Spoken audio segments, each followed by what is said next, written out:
With the Buttkicker Gamer 2, what you see and what you hear is what you feel.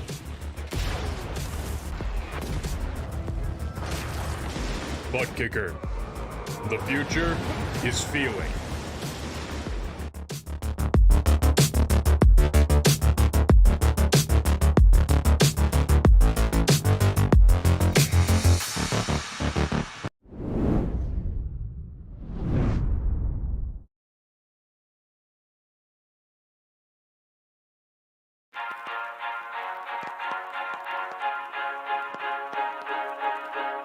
As we continue our run of 3 road courses, we change the short track nature of Iowa to the Nashville Superspeedway. But this place is a superspeedway truly in name only, as we get ready to take on this 1.3 mile concrete oval. Welcome everyone to the classic Indycar series presented by the Buttkicker, and most importantly, welcome to the Dave.com Indy 200. That's right, we have 200 laps around this circuit located just to the north of Music City.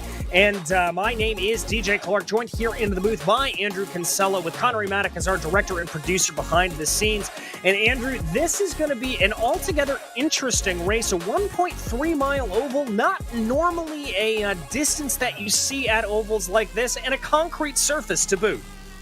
Yeah, very unique track to say the least here, DJ. We have sort of a traditional 1.5 mile design compacted down into a 1.33 mile oval. And as you say, that concrete surface is going to give these drivers a lot of headaches throughout the day.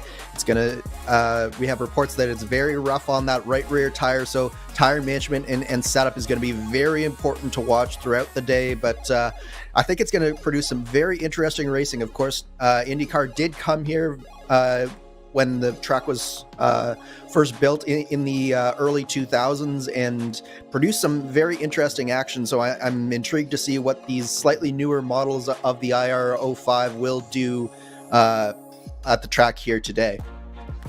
And as we take a look there at our schedule for the season, I said we are in the middle of this run of 3 ovals here, Iowa, Nashville, and Gateway. 3 ovals that frankly couldn't be any more different. Later on in the season, we hit some more IndyCar mainstays in the form of Belle Isle and the Indy Road Course, not to mention that run at Auto Club there, and of course finishing out the season with the 500-mile race at Indianapolis on November 13th, just at the halfway point here at the end of this race today. So a very, very good running. And let's take a look now at the championship standings now that we are at the halfway point there. You can see Joshua Chin leading the way by about 19 points over Henry Bennett. Ethan Agon there in third place, about 30 points or so back of Joshua Chin. Jan Hoffman and Cameron Dance rounding out your top 5. Lucas Laville back there in 6th place. He has just had some bad luck over the course of this season that's really seen him fall down the order. Randy Shoemake, Sebastian Kinder, Franz Joseph Stum, and Jamie Wilson rounding out your top 10. All of those top 10 within 100 points of one another. So it really has to be said that nobody's truly out of this championship quite yet here, Andrew. Yeah, absolutely. Josh Chin has started to separate himself from the pack, and it's going to be difficult to catch him. But as you say, there's a number of surprises throughout that top 10, and I think the biggest surprise for me is Lucas Laville down in that 6th position, our defending two-time defending champion, and has just not had a good title defense, has had a lot of bad luck, as you mentioned, and he is definitely a driver that I expect will mount a charge in this second half as we start to switch towards the second half of the season. I have to agree with you there, as you can take a look quickly at our race information there. As we said, 200 laps. We anticipate the fuel window opening up at about 73 laps or so, but drivers are probably going to be wanting to come in maybe a little bit before because of that right rear tire degradation, abrasive concrete surface, as well as very, very hot temperatures out on track right now. It is about 31 degrees Celsius. Let's call that 88 degrees Fahrenheit in the air, and 43 or 110 degrees Fahrenheit out on the track. Also a very, very gusty day. Winds coming in at about 20 kilometers an hour, 13 miles an hour as they go. And I think for a lot of these drivers, they're going to be hoping that the cloud cover that we have out on track right now will stay and try to keep those temperatures down as much as possible, because even as we are under cloudy conditions, we're up into the triple digits. It's a hot track, and that is just going to make tire wear problems even more significant. And an incredibly hot day here in Nashville. And the other thing to keep in mind is we are just past noon right now in sim time. So the track is only going to get hotter as we push towards that 2 o'clock mark. So I think the tires are definitely going to be hoping, or the drivers are definitely going to be hoping for their tires' sake that they get some kind of cloud cover, as you mentioned, because it is going to get treacherous here today. Yeah, it certainly is. As we've been kind of taking a look, though, at drivers out in warm-up, and it has to be said here that we do look like we are on par for some potential multi-groove racing. It looks like that middle-high lane may be a potential way to run around here, although the low line probably going to be preferred, but I think a little bit of that lane choice, Andrew, could be determined by some of that tire wear and trying to preserve those tires. Yeah, absolutely. Choosing the right line is going to be very important to preserving the tires. You can definitely affect just what your car is doing simply by the line that you're taking and the inputs that you have to do through that corner because of that line. So it's going to be incredibly important. This is going to be a real driver's race, I think, is the best way to describe it, DJ, because it's all going to be down to the hands and the controls of those drivers and what they do lap after lap as they go through this. It's going to determine their success or failure. Well, and let's see who had some success and failure in terms of qualifying out there today. A number of penalties, we'll get to those later, but Henry Bennett able to put it on pole, and Lucas Laville hoping to be able to mount a championship challenge here in the second half of the season, doing what he needs to do and starting on the front row. Joshua Chin and Andrew Wood will line up behind them in row 2 with Cameron Dance and Logan Simmons rounding out your top 6. It's going to be Ethan Agan there in the number 24 7th place, followed by Jamie Wilson with Joshua Baird and Robert Grosser rounding out your top 10. Andrew Aiken will line up in 11th, followed by Marshall Stanley in 12th, with Andrew Adair Saunders behind him and Jack Turner making up in 14th. Hans Bakken will be in 15th, followed by Mark Brandy, Franz Joseph Stum, and Julian Altena will be in 18th. 19th is Randy Shoemake, followed by Stefan Roseman, with Matt Wagner and Jan Dirks in 22nd. Sebastian Kinder, one of those drivers that is going to have to start from back up the field here, will be 23rd, followed by Vesayala Olia there in 24th, and then Robert Barnkanow will round out your 25-car grid. And everybody just getting ready to go here, and it looks like, Andrew, we were talking a little bit before the broadcast, that the starts here may be a little difficult. We've seen a couple of drivers having some real problem getting power down in these IRO 5s. Yeah, we've seen this before at a couple of speedways in the past. These cars just have really brutal power delivery, particularly low in the rev range. And so when you're coming down to that green flag there, you're right in the danger zone for spinning the rear tires. And it's been causing some headaches for these drivers in their practice starts. Hopefully that it all goes well today and we have all of our drivers make it safely through lap 1. Yeah, we certainly do hope that as the 25-car grid here, we want to see it go green as possible, although a couple of yellows here and there may make things interesting in terms of that pit stop strategy. Like we said, we anticipate the fuel save to get you to about lap 73 or so, but we may see drivers opting to come down earlier to swap out some tires or potentially come down earlier if we get some yellows. Now, in terms of driving this track, as you mentioned, Andrew, it's sort of the 1.5 traditional D oval compressed down by about 0.2 miles, and that really does make these corners a lot tighter and far more difficult than meets the eye. Yeah, absolutely. You're going to be seeing drivers lifting off the throttle at both ends of the track here. And as you say, running multiple lines, and then that surface as well, not just the configuration of the track, but the surface, very rough, very little grip to it. And it causes the tires to wear very quickly. So it's really a tricky combination that all these drivers are going to have to negotiate here. But the nice thing about the track is that it is all the same for everyone. So each of these drivers are going to have to rise to the occasion here, and I have no doubt that the drivers of the Classic IndyCar Series will be able to do that.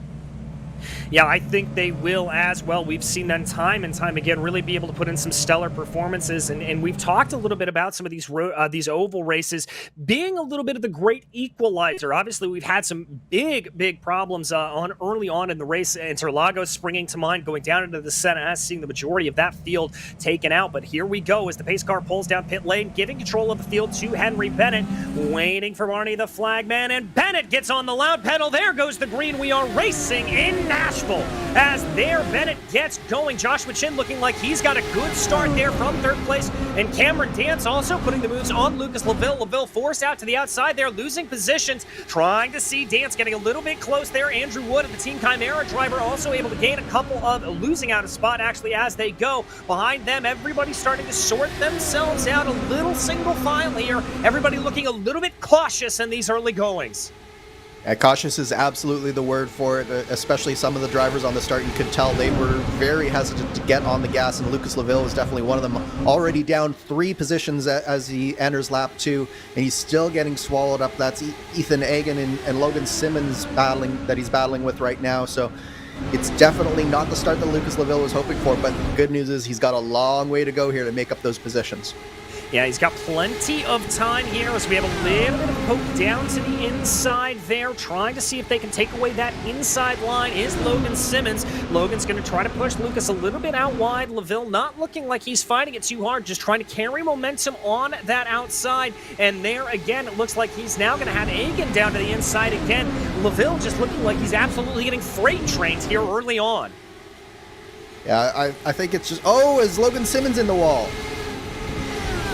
Oh, and he is going to be down almost onto pit lane there as he comes through the grass. Looks like he is going to come to rest in pit lane. No yellow flag being thrown, as thankfully that was out and on the way. I think there he may have just tagged that outside wall, and that's what brought him down into the grass.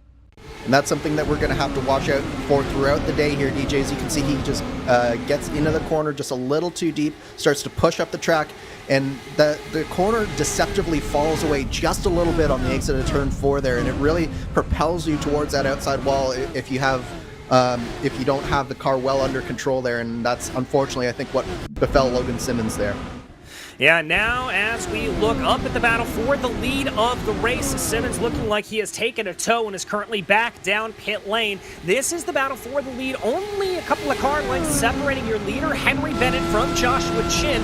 Bennett, who has led since the drop of the green flag, qualifying in pole. Chin up 1 spot, able to get himself by Lucas LaVille. Looks like Chin is just slowly holding behind, not pushing too hard here, just trying to see if he can maybe save a little bit of fuel, save a little bit of tires behind that very distinctive orange 007. Yeah, and I think that Josh right now is sort of purposely staying in behind Henry Bennett right now. He definitely looks the faster of the 2 cars, but one of the things that we talked about was that right rear tire temperature and tire wear off the top, and one of the things that you can do to mitigate that is if you stay behind, you obviously get a lot of aero push from the car in front of you through these corners, so that does help you sort of maintain that right rear just a little bit better because you're putting just that much more load through the right front. Meanwhile, we've got Andrew Wood getting by Cameron Dance there. Cameron Dance doing a great job as the rookie. He's more of the road course specialist, but he's showing that he's got some really good speed here in Nashville too. Yeah, very good speed and very good heads up, just sort of backing out a little bit on that move from Andrew Wood. Only 8 laps down here in this 200-lap race. We do run full race distances here in the Classic IndyCar Series, and so that patience very, very crucial, I think, for Dance to be able to hold on. As here comes Joshua Chin down to the inside of Henry Bennett. Looks like a little bit of a swap for the lead. Bennett not going to fight that too hard, and there goes Chin up in first place, as now it looks like behind him Ethan Agan going to be trying to put those same moves on Cameron Dance. Yeah, Ethan Agan definitely looking racy here in the early going. Of course, Agan was in the thick of the championship battle last season. This year, he's been a little bit quieter. There's been a couple of drivers like Bennett and Cameron Dance coming in and making his life a little bit more difficult from a championship perspective. But I definitely expect Ethan Agan being another driver, along with Lucas LaVille, putting on a charge here in this second half of the season. Yeah, he's definitely getting a good move on here as everything's starting to settle in a little bit, but a gap starting to develop between Chin and Bennett, and then the rest of the field, Andrew Wood, Ethan Agan, and Cameron Dance, they're running into a little bit as they go, trying to see what it can be. Working around nice and slowly as this pack is also pulling away here from Lucas LaVille, who finds himself a 2.5 seconds behind. Yeah, and one thing that we haven't talked about yet, Connery, with coming to Nashville, this is the first time that the Classic IndyCar Series is at Nashville. So we've often seen teams like Vortex and Iconic and some of these more well-known teams who've been in the Classic IndyCar Series for a long time. They have a setup advantage when they come to some of these ovals. In this case, everyone's starting from scratch here, and it does look like those Vortex cars maybe aren't handling very well in the early going here. Yeah, it does indeed look like that they're just sort of falling down the order a little bit. And how much on the car setup side would they maybe be planning for that? We could be looking at a little bit of a longer run setup for them potentially. It's definitely possible, especially if what they're trying to do is preserve that right rear at all costs. They could have put in a little bit more understeer into the setup just from a natural standpoint, and that is causing them to, at least at the beginning of this run, wear out that right front a little bit more, just not have the purchase through the middle of the corner to really get the runs going. But it's definitely possible that as we see this run develop, it could change, and I suspect that it will. Certainly will. As we look here on this little battle, this is back for P10 right now. Stanley Turner and Aitken really running around there. We've got a driver down to the inside. That is the 55 there of Turner, running a very, very low line. That's going to compromise him coming through the corners a little bit. And indeed, you can see him midway through 3 and 4 washing up and having to catch the car ever so slightly. And that's going to be something that Andrew Aitken is going to notice behind him. But Jan Dirks starting to make his way up through the field in the 45 down to the inside of Aitken. And he's going to be the one now to put a little bit of pressure onto the back of Jack Turner. Yeah, you can definitely see the differences in lines that people are taking, and it's all down to, we talked about it right off the top, those choices that you make in terms of what your setup can give you and how you as a driver can preserve those tires the best. So there will be a number of different ways that you can get around this track quickly. It's just choosing the one that works best for you. It's all feeling it out here as they run. The Iconic Motorsports driver now of Joshua Baird in the 23, working up ahead. LaVille trying to stop the bleeding a little bit, as that's going to be Wilson down to his inside, trying to see if he's going to be able to get anything momentum holding. Ooh, big moment there for Wilson. I think a little bit of oversteer coming off the corner. Yeah, and that's one of the dangers of a track like this, DJ, is that it's you put in a lot of wheel in order to overcome that mid-corner understeer, and then when you land on exit, that you all have too much wheel in the car, and it goes from understeer to snap oversteer, and you have to have very quick hands in order to save it. Unfortunately, Jamie Wilson was able to keep going with just a quick lift there and only lost one position. And momentum so crucial around here. You definitely don't want to lose any of that, as well as we look back here. This is a nice little battle that we've got going on in the back of the field. This is Julian Altena for Velocity Online Racing, trying to close back on the end of Grandy here, seeing if there's anything to be had. Aitken closing in behind, just kind of stalking as this field really starts to separate itself out here, working on to lap 19. Ooh, nice little gaggle up ahead here, though. This is that one we were watching earlier. Dirks, Stanley, Wilson starting to break away a little bit up in front. And you can tell that the Vortex drivers are really staying to that outside line almost religiously. You see it with LaVille up front, and then Stanley back here as well as Robert Grosser. They really seem to like that high groove around this speedway, but I don't know that that's the fastest way around, because they seem to be getting overhauled on the inside by a number of drivers here. So it'll be interesting to see how these drivers adapt throughout the course of this run for sure. As we ride on board with the Aero X driver and Jack Turner, thinking about a little bit of a move down to the inside there of Grosser. Grosser moving down to that lone lane here of one of the Vortex cars, as you were mentioning, looking a little bit more comfortable up on that high lane, but definitely getting a freight train getting rolled on them. 21 laps here that we work on. Now it's going to be Turner's chance to go up to the high side, try to carry a little bit of that momentum, and that's really all going to be precipitated by Grandy catching up behind, and very, very close there is that's going to be Julian Altena coming down to his inside, and then the 31, and Altena now able to move forward. That low line just all the way around, not looking like it has the energy, not looking like it has the momentum, at least early on in this going. Yeah, absolutely. That high line, it just isn't really hooked up at this point, and you can see that once you get into that high line, it's very easy to get freight trained, and Turner lost 4 or 5 positions in the space of a couple laps there, so he's back at the end of this train. Meanwhile, up front, That's Henry Bennett under attack from Ethan Agan right now. Agan's looking very, very strong here, and Josh Chin, while we were concentrating on the action in the back, he's opened up a 1.6 second gap over this battle here between Agan and Bennett. Yeah, very, very impressive gap there for Chin, and now I think Agan recognizing that and wanting to try to put the moves on Henry Bennett to not let Chin slip away too far. He's going to be able to get that number 20 up in front of Henry Bennett. Andrew Wood now the next car to line up on the orange 007 machine, trying to push his way along here. The Team Chimera driver just feeling out the car a little bit, trying to see if there's a little bit of a run there to be had. It doesn't look like it. Again, patience proving to be a virtue here early on in the going here at Nashville. Absolutely. As we ride on board with Andrew Wood, of course, Andrew Wood also competes in the Lionheart Speedway Series and had a big win yesterday in their Indy 500 race at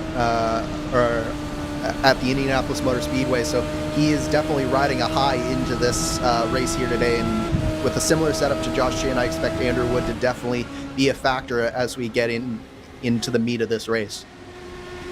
Yeah, we certainly think he will. And Andrew, you know just as well as anybody else, really and truly, that no matter if you're coming across series, that having that momentum coming off of a big win like that, it lifts your spirits. It really, really can help you mentally to just jump across other series. It just gives you the confidence to be able to think you can win and keep pushing forward. Absolutely. And Andrew Wood is one of those drivers who thrives off the confidence. So when he gets on a roll, he can really get on a roll. But the flip side of that is when you get down, you can tend to get a little bit too far down, and it's hard to get out of it. So now that Andrew Wood has some momentum, I expect him to really use that, not only in the Lionheart Series, but in this series as well. Yeah, as do I, as we continue to focus here on the number 45. That's Ian Dirks, who has recently been able to get by Lucas LaVille in that number 1. LaVille looking like he's been able to stabilize himself here at this point, back in 9th place, maybe hoping that that Vortex setup that we've been talking about starts to come alive here about a third of the way through the anticipated stint. We look now up ahead again. This is the battle for the final podium position. Andrew Wood looking like he was able to carry a little bit more of a continuous line there off of turn 2 and try to put some pressure onto the back of Henry Bennett, but neither Bennett nor Wood necessarily look too aggressive here in their respective attack and defense. Looks a little bit just like running as they are. No, and I expect Wood to be a little bit patient here. We are only 30 laps into a 200-lap race. The laps will click off fairly quickly, but at the same time, you need to be patient, and Wood demonstrated that patience yesterday, and I think he's just exercising that same sort of patience here today. We expect there to be at least a couple of cautions over the course of this race, because of the expected drop-off with those rear tires. So there should be a few incidents. There should be opportunities to get on or off strategy, and more importantly, there'll be opportunities to close up just because of the cautions that we expect. So if I'm Andrew Wood, I'm very happy to just sort of sit here in behind Henry Bennett for a little while, just to see how the car evolves over the course of this first run here. Well, and the other thing he is going to be able to do is maybe potentially save a little bit of fuel, and while he may not want to be extending his stints necessarily, the more fuel you save, the less fuel you got to put into the car, and so that can only serve to help him. Looking back down through the field here at this point, this is our featured driver, Hans Ptakin, as he runs around, the number 8 driver currently right now in 18th place. Hans doing a fairly good job here, only down 3 positions. Looked like he had a little bit of a scruffy start, but he's doing well to hold on to that spot here at this point.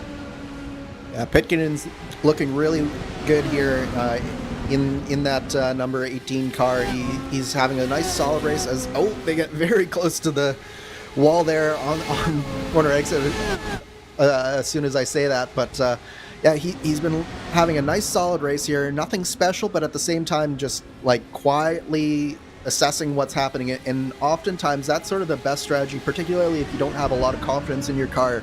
You really use this first stint of the race to just assess how things are going, what adjustments you might need on the pit stops, and just sort of race your own race. And it's very important not to get too distracted by the cars around you, and just use this as an assessment tool basically for your first stint. Well, and that is one of the things that we will talk about here is obviously you can be making some slight adjustments to the car all the way around. Ooh, little bit of a look down to the inside there for Buttkicker, thinking about coming down to the inside there of Stefan Rossmann, who was just able to get by him. But Rossmann looking a little bit squirrely there off the corner, and he is not going to be too far away from the 8 here at this point. But yeah, great point there about making those adjustments both in the cockpit and in the pit stop over the course of a long race like this. So very crucial. We jump you back up into the field here. This is the battle for P10 here. Mike Brandy leading a little bit of a train of Marshall Stanley, Robert Grosser, and Julian Altena as they run. That's going to be 10th, 11th, 12th, and 13th. And you can see the Vortex cars, they're now starting to move down and try to use that bottom lane a little bit more effectively. And I think that their cars, as you say, they are starting to come to those Vortex drivers just a little bit. And I do want to touch on what you were saying. So there are two different things that the drivers have to deal with here in the Classic IndyCar Series. Yes, they have the in-car adjustments that they can change over the course of the run, but they also have the pit stop adjustments, so you can adjust tire pressure, you can adjust the front and rear wing angles as well. So there's a number of different things that these drivers can pull in terms of making their cars better throughout the course of a race. Yeah, and so they will be doing that to try to just dial in that setup. And so much of that really based off of what the temperatures are doing, how the track is rubbering in, et cetera, et cetera. As we continue to watch this little battle there, the 25 just leading the way. Marshall Stanley, Julian Altena able to get his way up past the 6 there of Robert Grosser. Running a little bit of a higher line, trying to maybe get some clean air onto the front nose of that car. As we've got a little bit of side-by-side here. And this is Cameron Dance, tired of waiting around. He's going to put the moves on the 007 of Henry Bennett. A nice move there from Cameron Dance, just slides up on corner exit and takes the air away from Henry Bennett. So Henry Bennett now has fallen all the way down to 5th position. Your pole sitter is not liking the car in the long run, it looks like. Certainly the Chimera car looks a little bit stronger, and right now I think Henry's just holding on for that first pit stop, maybe make a few of those adjustments we were talking about. Yeah, I have to agree with you there as he's just trying to maybe dial it in, looking pretty strong early on in the race, but it doesn't look like he's got it now. But now we focus in on one of the leaders' teammates here. This is Wilson, Jamie Wilson for Team Chimera in the 87, running in a little bit of a train. That's Josh Barrett and Jan Dirks behind him. Dirks, who is the big mover of the race thus far, that number 45, up 13 spots since the drop of the green flag. Dirks has looked on a rail here today, and it's really nice to see him being strong, particularly on an oval here. Doing a really good job. Jamie Wilson, another driver, doing a good job in this battle here. As Jamie Wilson gets very close to that apron there, that's one thing that we should talk about is the apron. It goes from bank to basically flat, and it can really throw the car through a loop if you get close to that apron there. So that's something to watch out for. That was flirting with disaster there for Jamie Wilson. Yeah, very much was, and Wilson's going to have to kind of keep an eye here as we are over halfway in this stint. At least we anticipate this stint being an inch our way closer and closer to the quarter century mark in this race. Trying to see what they can get there. Wilson down to the inside, running a good low line there, trying to keep off of that apron a little bit. It looks like right now that Baird not having any intention of giving him the position, even though that Team Chimera driver really starting to drive pretty well there off the corner, keeping everything nice and low as he comes off of 4 and now just tucking back into line here into 1 and 2. And it's all about finding a way to get the momentum to get alongside the car down the straightaway. Generally speaking, around Nashville, you're going to see a lot more passing attempts down into turn 1 than into turn 3, because you essentially have 2 fairly long straightaways with a fairly sharp turn, although it is flat, but it is a fairly sharp turn in the center of it. But you get the nice run through that front straightaway. The back straightaway is a little bit shorter, and it's just a little bit harder to get the good run in. But if a driver makes a mistake like Josh Baird might have just done there, it could provide an opening for Jamie Wilson here, but he does stay in behind for now. Yeah, just tucking up behind here as we work on lap 45 of 200. Behind them, it looks like Grosser, Shoemaker are duking it out there, going side by side as well, back for 13th. As there you can see, we go up in the field here. This is Jamie Wilson right up ahead, chasing in behind. Excuse me, this is Grosser and Shoemake. The car's playing a trick on my eyes there as they go. Grosser just being able to get by Shoemake right up ahead of them. That is Altena and Stanley. Very, very close here. Stanley obviously falling back through the order a little bit, he is holding on to where he ran, one of the few Vortex drivers that hasn't lost position thus far. Yeah, but one driver on the move is Julian Altena, up from 18th to 11th. He just got around Marshall Stanley there a couple of laps ago, so he is definitely another driver that I want to keep my eye on. And we do see that the track conditions, they were holding steady for a while. We had some cloud cover, but they are getting hotter and hotter on that track, up to 47 degrees C. That's 116 Fahrenheit. So the tires are definitely starting to go away from some of these drivers, I think. Yes, they are, and we're going to start to enter into a little bit of that danger zone in terms of that tire fall-off. Are you going to be able to hold on to the car? These notoriously twitchy cars around Nashville Superspeedway, drivers are going to have to hold on to it. We may, knock on wood, see a yellow here at some point, as here is that battle that we were talking about earlier. Now Grosser trying to push to the outside right now, the Aero X driver of Randy Shoemake, looking to make that move work. Not going to happen, but Shoemake not looking like he's able to get down onto the low line. Is that going to open up a little bit of a door here for Grosser? Looking around here, he's going to have to go to the high side again, as it doesn't look like Shoemake has any intention of letting him on by.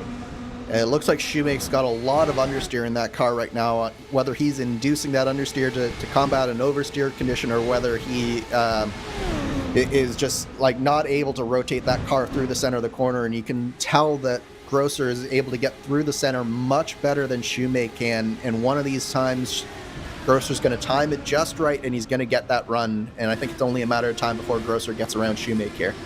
Yeah, I have to agree with you there, Andrew. It really does look like the Grosser's just got some better car control over the number 3, and we're going to have to see what that rotation proves out to be. Now, just up the road from them as they go, that is Stanley and Altena, that battle that we've been following a little bit as well. And so just a little bit of draft, just a little bit of dirty air coming off the back of Stanley, and that could be helping Shoemake just keep himself up to scratch ever so slightly.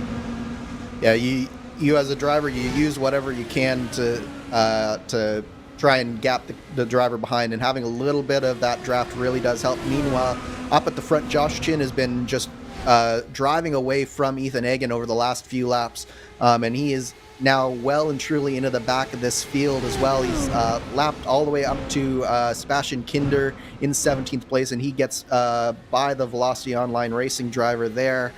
And one thing to note, look at the lap time differential between the best lap and the last lap. It's almost a full second that these drivers are off pace now compared to their best lap. So that just goes to show you just how much the tires truly are wearing at this point. Yeah, they very much are, and for fans of the road racing side of things, 1 second may not seem like all that much, but remember, we are only going 1.3 miles around this Nashville Superspeedway, so that is a mega amount of time. We look back now on the battle for 6th place with Chin's teammate Jamie Wilson there in Chimera number 87, Baird, Wilson, and Dirks all running nose to tail here, really, as we've seen since about the settling in period on about lap 10 or 15. These three have been pretty inseparable. Yeah, they have been, and I do definitely get the sense that Josh Baird is just holding up the two of them just a little bit, but it's not enough for Wilson or Dirks to really get a good run on Baird at this point. I think the next sort of avenue for Wilson and Dirks to look at, barring the pit stop, will be they should be starting to encounter some lap traffic here very soon, and that could produce some opportunities for some shuffling of this battle to happen, and potentially that would release either Wilson or Dirks to go and try and catch Henry Bennett ahead of them. Yeah, we'll have to see if that's able to break up the train a little bit as they go, trying to see what everybody's going to have here as they run into the corner. Looks like Dirk's taking a little bit of a later apex down into the line. Baird coming a little bit on the higher side there as they work through. Maybe a run here from Jan Dirks as he looks particularly quick coming through the start-finish line, but not going to be able to do anything there necessarily. Now looks like momentum shifting back to Jamie Wilson as these guys just continue to sort of jockey back and forth here, trying to find if there's any advantage to be had, but it doesn't look like there is. I think you're right. We're really going to have to wait until pit stops or some lap traffic to figure out who's the fastest of these three. And that's one of the things about oval racing is you have to be very strategic with your moves, and you really have to set them up over multiple laps, figure out what's happening in front of you, figure out who's coming. They seem to be catching, I believe that's Hans Pitkinen fairly quickly here in front of them in the number 8 car, so that could be an opportunity. There's another car that just came off of pit lane there. I believe that was Robert Barnicow, so now they're really starting to get into some heavy traffic here, so this will definitely, I think, shake things up in this battle.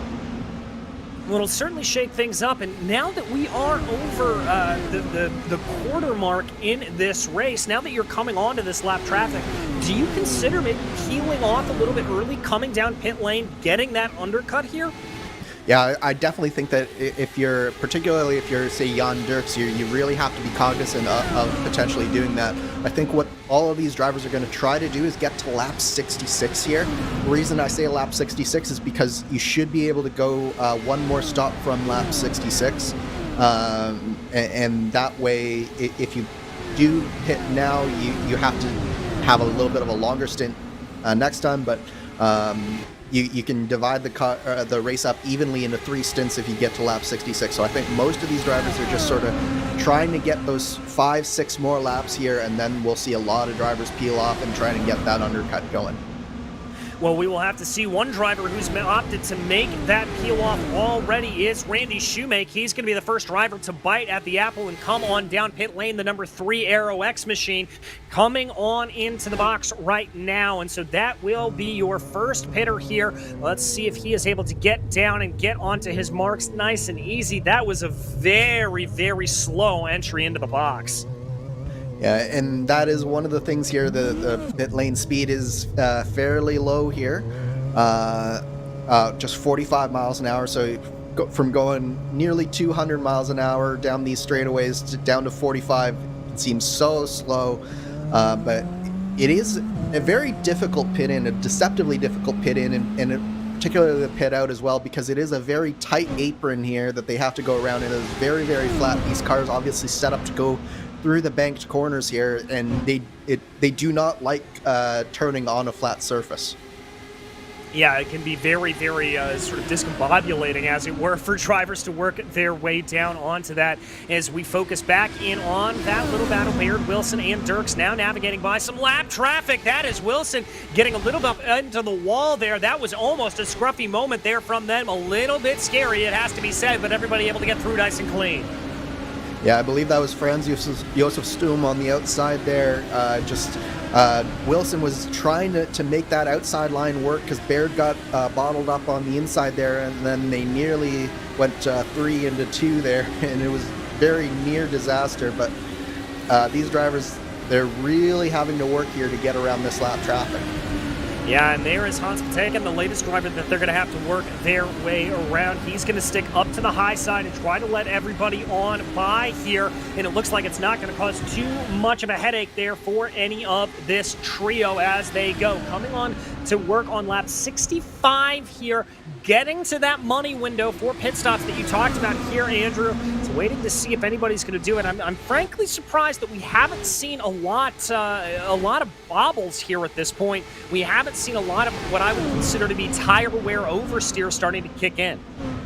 Yeah, I think a lot of these drivers were fairly conservative based on all the practice that they've been doing. They set their cars up fairly conservatively for this race, so I would expect to see a number of drivers come down pit road, maybe free the car up just a little bit, try to get a little bit more turn through the center of the corner here, and So we should probably see a little bit of a different story once we get into this second stint of the race. And we'll have to see what that is. Drivers fanning out just a little bit there in this continued trio that we watch between Baird, Wilson, and Dirks. Temperature, by the way, rising as the cloud cover does dissipate a little bit here, and we get closer to that 2 o'clock mark. It's 120 degrees Fahrenheit, about 49 Celsius, as this is Mike Grady looking like he is coming down pit lane here. The Aero X Racing driver, the next driver to pull the trigger after his teammate of Randy Shoemake came on in. Yeah, so that's 2 Aero X drivers are your top 2 runners to come in, or the 2 top runners to come in here. So that tells me that Aero X is definitely not enjoying the long run here at Nashville Super Speedway. Maybe their cars just aren't saving those tires as much as they need to be, but you can definitely tell at this point that none of the cars are very happy out on the track, again, with those lap times that we're seeing in that 27.5 to 27.8, 27.9 range for some drivers. So some very slow lap times, and I'm frankly surprised that we're not seeing more takers at this point.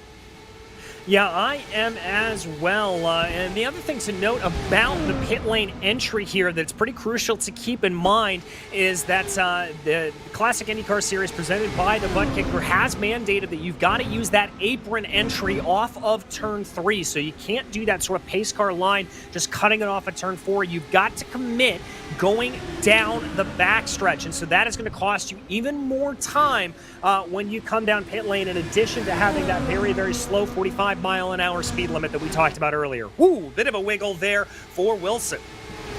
A wiggle for Wilson, but also a lift for Baird coming off the corner there, and that's allowed Jamie Wilson to finally get alongside coming down turn 1, and he does make the pass stick here coming through turn 2. So move Jamie Wilson in front of Josh Baird, and Jan Dirks is looking to take advantage as well. So that small mistake from Baird cost him 2 positions there. Andrew Wood on pit lane. Yeah, the Team Chimera driver opting to come in here on lap 71, as it doesn't look like necessarily that my fears of maybe coming in based off of tire wear are coming true. A lot more drivers trying to, looks like, extend to the maximum fuel window here, so we'll have to see how that plays. Team Chimera driver now comes to rest in his stall, just about as perfect as you please. Going to go up on the air jacks there to get a little bit of service done on the car. It also looks like Egan is coming on down pit lane as well, so drivers starting to peel off here around lap 71, 72. Of course, this puts Andrew Wood in the danger zone of a caution coming out. Of course, you lose well more than a full lap here, even though they are down in the 27-second range, well beyond that in terms of total time on pit lane. Josh Chin, your leader, also in. Cameron Dance stays out. So does Henry Bennett. But I think Josh Chin is responding directly to Ethan Egan coming down pit road there. He can't afford to stay out too much longer, losing a full second a lap.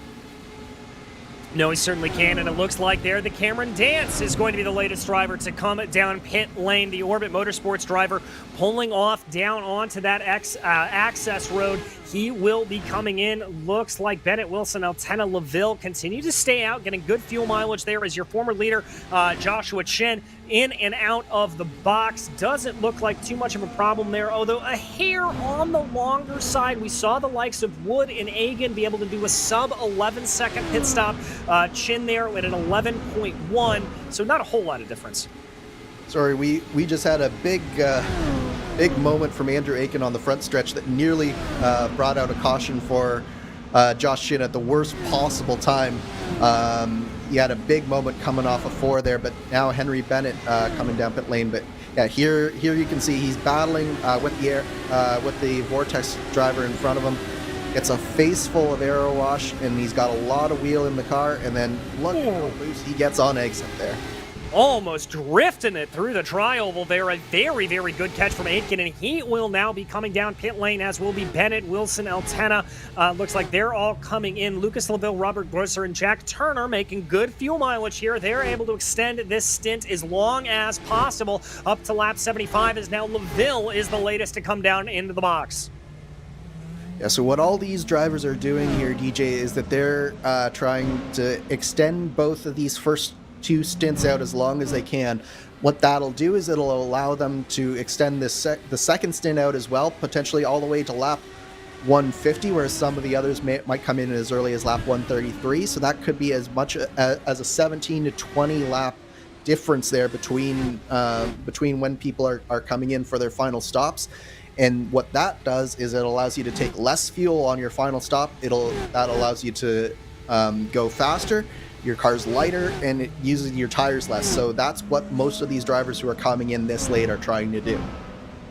Yeah, and so it looks like now at this point the drivers with the lightest right feet, Robert Grosser, Stefan Roseman, and Andrew Adair Saunders are the three that have been able to keep their cars out on the track at this moment. A little bit of close racing here. That is Robert Grosser trying to work his way by some lap cars as your leader continues to just work his way around Tier 4 Vortex Sim Racing. Clearly, we've talked about how they didn't look as great early on in the stint, but those cars getting some good fuel mileage here, and I wouldn't be surprised. It does indeed look like Grosser is going to come down the access road right now.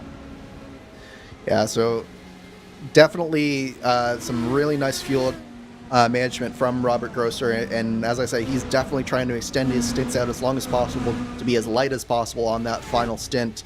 Worth noting that Sebastian Kinder is out of the race.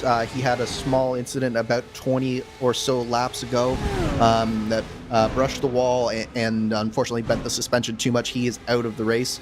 But Josh Chin now cycles back to the lead, but crucially, he now, instead of having Ethan Egan behind him, he has his teammate behind him in Andrew Wood. Egan a further second behind Andrew Wood, so that undercut that we saw Wood trying to employ, it was able to get him around that number 26 car of Ethan Egan, or sorry, the 20 car of Ethan Egan.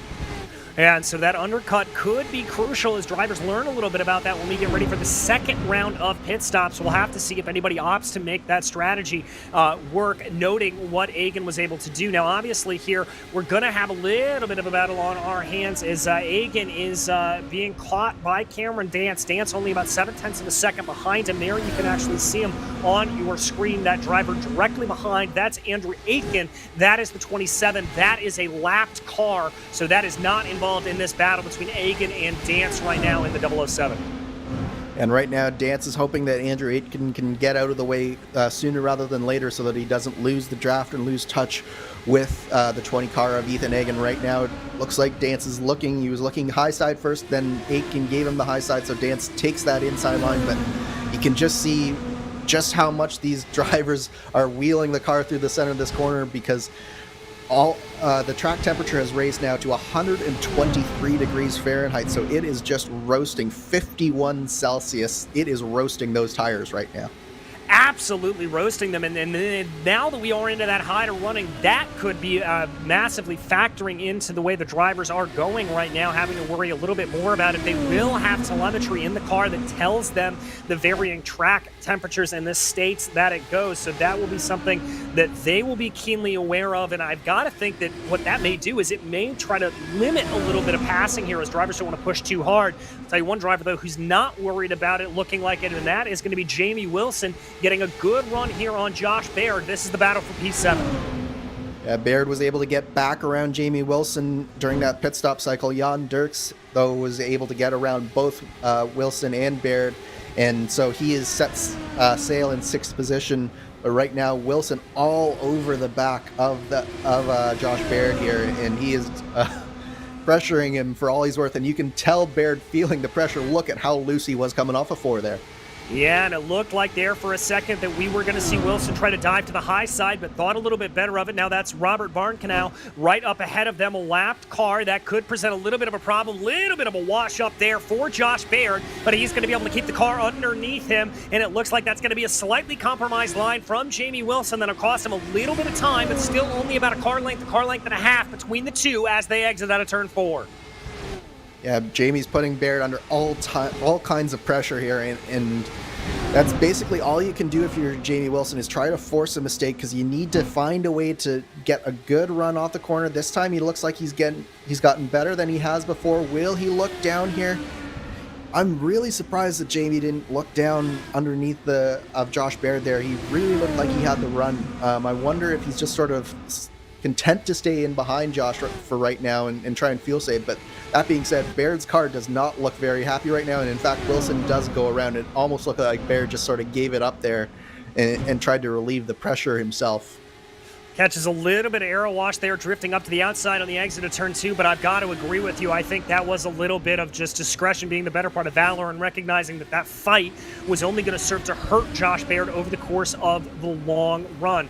Looking back down in the field, another close little battle here. This is Randy Shoemake, one of the first drivers to come down pit lane. Remember, he is locked into a battle with Julian Altena, and that is the leader, Joshua Chin, directly behind them, while hoping to put them a lap down. Yeah, and this is the problem for Chin, is he's getting further and further into these battles that sort of mean a little bit more, so the drivers in front of him are really not wanting to let him by just in case that it disrupts their own battle, as Altena gets very high up before there. So it's going to get more and more difficult as Chin goes through this race to pass these people, as he has a nice lunge there on Randy Shoemake, sort of forces his way through there, but he still has to deal with Altena in front of him. Yes, he does, and directly up ahead of them is going to be Stefan Russman, another driver already a lap down there as he runs in 17th place, so that could be throwing up a little bit of a wrench into the works as well. We watch Chin there exit off of turn 4, getting ready to start lap 90 here at the Nashville Superspeedway. I think he's going to have to move down to the inside. Yes, indeed, he is. Looks like Altena saw that coming. It's going to put him offline just a little bit. Going to be able to catch the car as it goes up the track there, but still, I think Altena able to get away, get to be the car that gained a little bit more of an advantage as Chin came through. And this is the part of the race that really makes you nervous if you're Josh Chin, is those tight moves that you have to make, and you really have to be very careful as you're making your way through these fields. Meanwhile, we've got a nice battle here for 14th position. Marshall Stanley, Jack Turner, and Andrew Aitken. Stanley still sticking to that high line early on in the stint, and I don't think the Vortex drivers really have a good handle on the setup quite here today. They definitely don't seem to have the roll through the center of the corner that they need to.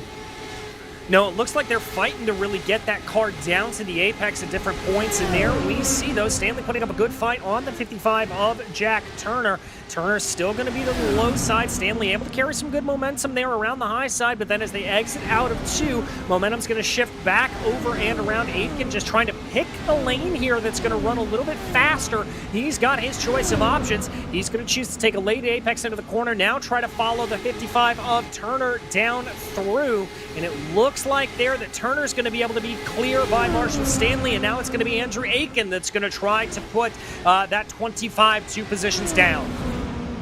And that's the danger of running that high line, is you can just find yourself getting freight trained and you lose not just 1 but 2 positions, and that's exactly what happened to Marshall Stanley there. So Stanley not having a good second half of the stint. He'd been holding on second half of this race, he was holding on pretty well during the first stint, but the second stint, it's just not working for him. No, it certainly isn't, and we've seen a lot of those Vortex drivers just continuing to come all the way down and fall through the order, unfortunately, for all of them. And now it's going to be a battle between Turner and Aitken, it looks like, but Aitken losing a little bit of ground as they run. Call it about 2, maybe 3 car lengths in between the 2 as we work on lap 95. And that's sort of what can happen when you're held up behind another driver for a little bit. When you get released, you sort of can then demonstrate the true potential of your car. And Turner definitely showing a little bit more speed at this point in the run than Andrew Aitken, but at the same time, they are both well served that they've got by Marshall Stanley here. Yeah, they're going to be pleased to be able to get themselves on by, get a couple of more points here as they go. And Turner, I think, just going to be trying to focus up ahead as much as possible. You saw the dive down to the inside. I think that is a little bit of a sign that he may be feeling just a hair bit of pressure from the 27 there. Turner wanting to come down to the inside, break that draft as quick as possible, and see if he can hit 27 with a face full of dirty air. Jump you back down in the field here a little bit. This is Hans Pototkin as he runs around trying to get just clear of everybody, running in a little bit of a field unto himself. he has got a couple of drivers around him, as that is Wood and Altena getting up and out of the way. Yeah, so he also has Ethan Agan right below him as well. So they're right in the middle of this battle. Altena is a lap ahead of Pitkanen, but and then Agan and Wood obviously a lap ahead of that. So now you're getting 1 lap down cars, 2 lap down cars, and lead lap cars all in the same part of the track. This is where it starts to get really, really sketchy because you get a lot of different speeds of drivers all fighting for the same real estate. And that was really close there from Altena. It looks like Altena might have an issue here because he is really, really loose, but not able to roll through the center of the corner. So I'm almost wondering if he might have scratched the wall, but he definitely scraped the wall there. Yeah, definitely did. Getting very, very squirrely off of the exit of turn 4. The question's going to be is if that dinged up the suspension at all, and if he's going to be able to make it through 1 and 2 cleanly. Let's see if he can actually get out of the corner. They backed out of it massively, and that is going to let him get through safely. But some very sketchy moments here for the 31. And you could see the wheel canted over down in a straight line. And just look at him down the straightaway. That is way sketchy. So he definitely has some rear suspension damage, unfortunately, for Julian Altena, which is a shame because he'd worked his way all the way up to the verge of the top 10, was fighting with Lucas Laville there for a while, and I think he's just made a small mistake at some point, and it has cost him any stability in that rear suspension at all. Yeah, he is up 6 positions as he runs currently from his starting spot of 18th. But as you said, I think he is going to be slipping farther down the order as there. Spin crossing the start-finish line. He's going to be off into the grass and yellow. We have our first yellow being thrown on lap 101. Could see that one coming from a mile away. The rear suspension damage was just cooking that rear tire, and he was losing grip. Not just by lap, but by corner, and it was only a matter of time before he lost the rear entirely, and that's what happened coming off of 4 there. Yeah, it certainly was, and that is going to reset the field, and the big 8-second gap that Joshua Chin had been able to build over Andrew Wood, well, that is going to become evaporated here as we just get over the halfway point in the Dave.com Indy 200 here at the Nashville Super Speedway. And while we are under yellow, we want to run you through it very quickly and give some shout-outs to our sponsors for the day. First and foremost, going on to Dave.com, meet the banking app that puts your financial mind at ease. Get paid up to 2 days early, build your credit history, and get up to $200 advances without paying a fee. 7 million members and counting. Head on over to Dave.com to find out more. We also want to thank Extreme Scoring, who is now the official partner of the Classic IndyCar Series presented by the Buttkicker. Every viewer can buy a ticket by sending over $5 via PayPal to Classic IndyCar Series at gmail.com using the Friends feature. And at the end of the season, there will be a blind drawing, and the winning ticket will receive a 12-race season package of Extreme Scoring for free. That is a value of about $60. And so definitely be a part of that. And if you are enjoying this Classic IndyCar Series presented by the Buttkicker, head on over to their Patreon page. You can give to the series and help this series continue to run. And also platinum drivers who are featured there on your screen, they will be some of those featured drivers that we talked about. Massive thank you to the donors, to the gold members, and to the platinum members here. The Classic IndyCar Series presented by the Buttkicker would not be possible without them, so massive thank you. And if you want to be one of those Patreon members, head on over to the Patreon page. Well, Andrew, it looks like here that pit stops have gone through pretty much everybody in the field, opting to come down. Not entirely surprising, but it's going to change up the pit strategy here for this last half of the race.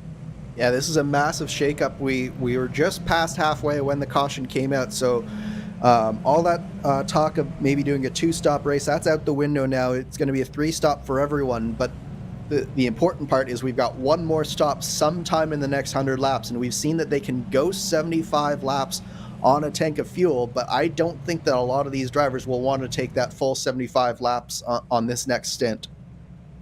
I have to maybe agree with you there. I think especially with the tire wear, maybe splitting it in half may be the good way to go. We may see some drivers try to push a little bit longer, and we may see some undercuts starting to come into play. It's going to be very, very fascinating to see what happens. Just to run you through the top 5 as they run right now, Joshua Chin continues to lead as he pretty much has done since about lap 10. Andrew Wood behind him, Ethan Agan, Cameron Danson, Henry Bennett in your top 5.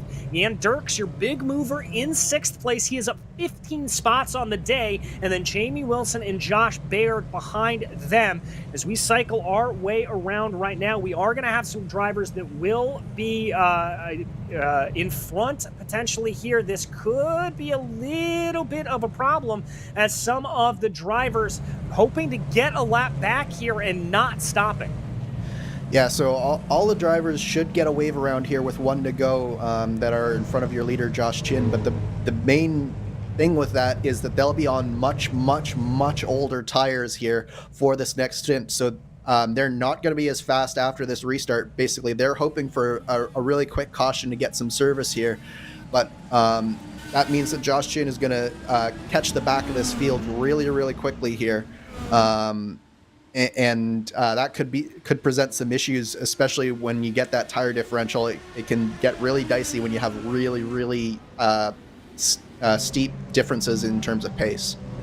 Yeah, and we've seen just how sketchy it can be, obviously, in that last run there. Julian Altena bringing out the caution flag with just a little bit of a car that wanted to step out on him. You've got to wonder if that is going to happen a couple of times over the course of this next run for some of those drivers. Looking at some of them back through the field, like Grandy, LaVille, Grosser, Jack Turner, Andrew Aitken, all of them. It's going to be very, very sketchy for them. But as we come through 3 and 4 right now, it will be Chin leading Wood. Single file restart here as they move their way up to the high side to get restarted.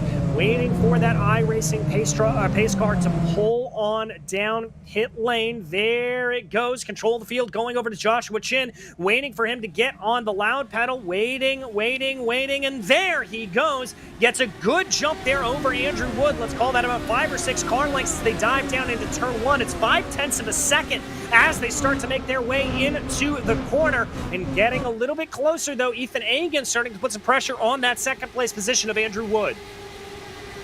Yeah, so this is going to be very interesting to see what happens here because, of course, Wood being Josh Chin's teammate, he should, in theory, be able to stay right with his teammate here on this restart.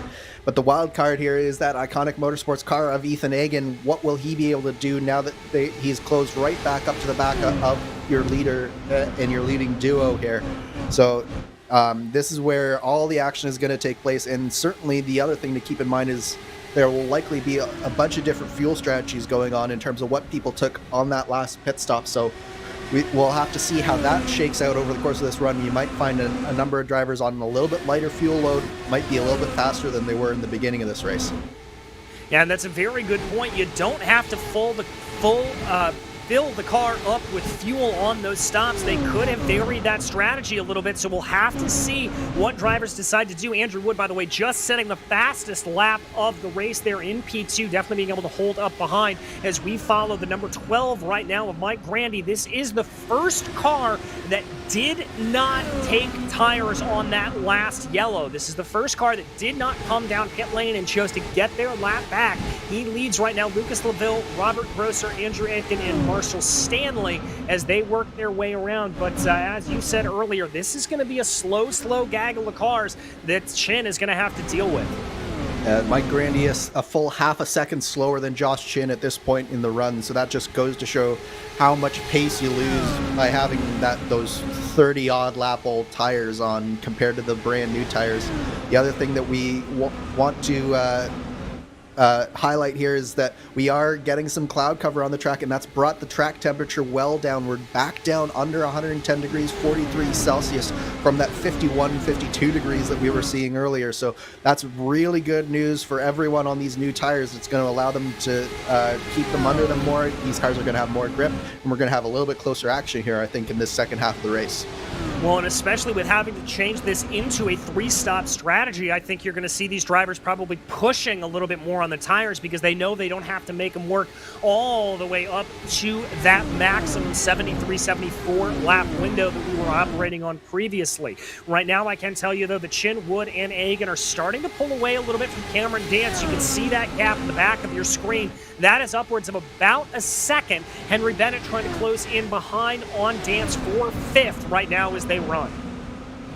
And Henry Bennett is a driver that his car is starting to come alive just a little bit here. I'm wondering if he was finally able to get some adjustments going during that yellow flag run, because he was not looking very racy earlier on in this race, but it definitely seems like maybe his car just has to have those slightly lower track temperatures in order to work well. So we could have a little bit more competitive of a race here for this top 5 position.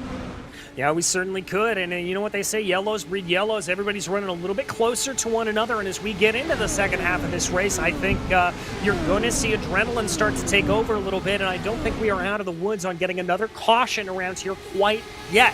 So it's very, very interesting to see how that plays. But Bennett definitely closing in on Dance right now. I think he's going to want to try to clear this number 88 as quickly as possible and not lose touch with Ethan Egan up ahead of him. Dance running a little bit wide off of turn 2. The 007 right now, Powerslide Motorsports driver Henry Bennett in that distinctive orange livery just tucking in behind through 3 and 4.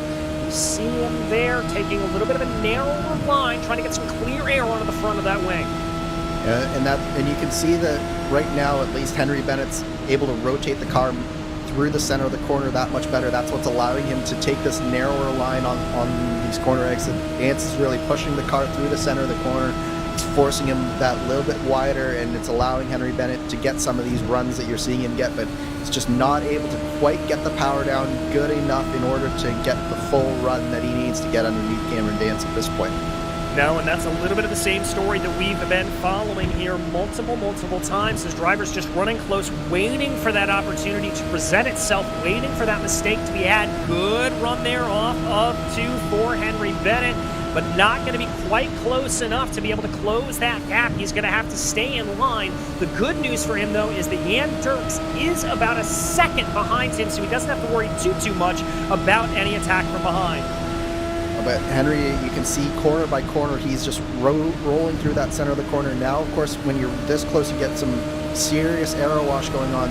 So you really have to time your move perfectly here when you're this close to the back of the car in front of you. So it's going to be all about timing here, but I think it's only a matter of laps here before we see a move from Henry Bennett. I think you're right about that, Andrew. Just better rotation, better lines through the corner, trying to figure it out and get that timing.